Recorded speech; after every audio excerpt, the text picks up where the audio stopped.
Une eau saine pour une vie saine, c'est le thème abordé par la commission diocésaine de l'environnement de l'archidiocèse de Lubumbashi. C'était au cours d'une conférence organisée le samedi 22 mars 2025 en marge de la journée mondiale de l'eau. Pour la sœur Sylvie Toumba, point focal du mouvement Laudato Si à Lubumbashi, cette activité coïncide avec le thème de l'année pastorale en cours. Nous sommes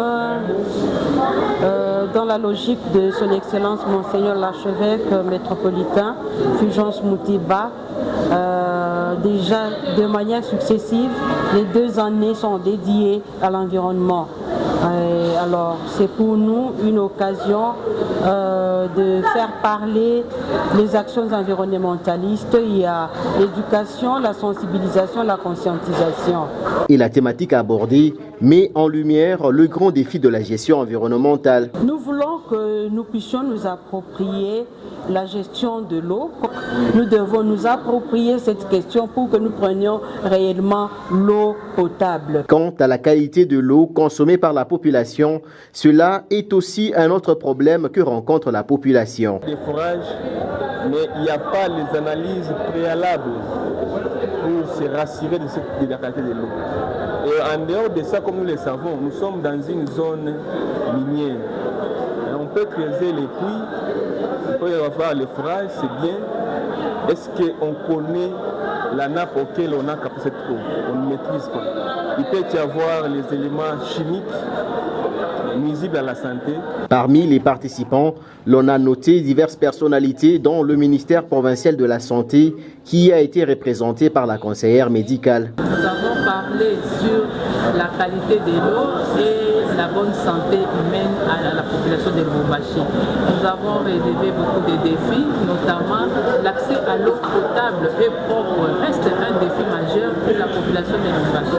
Or, c'est un droit fondamental pour chaque citoyen, soit bourgeois, soit congolais, d'accéder à l'eau potable.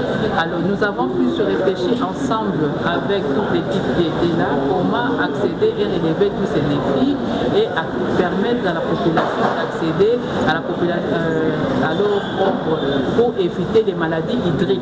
Invité à cette activité, la Régie des eaux a exposé sur la gestion des eaux souterraines à Lubumbashi et perspectives d'avenir.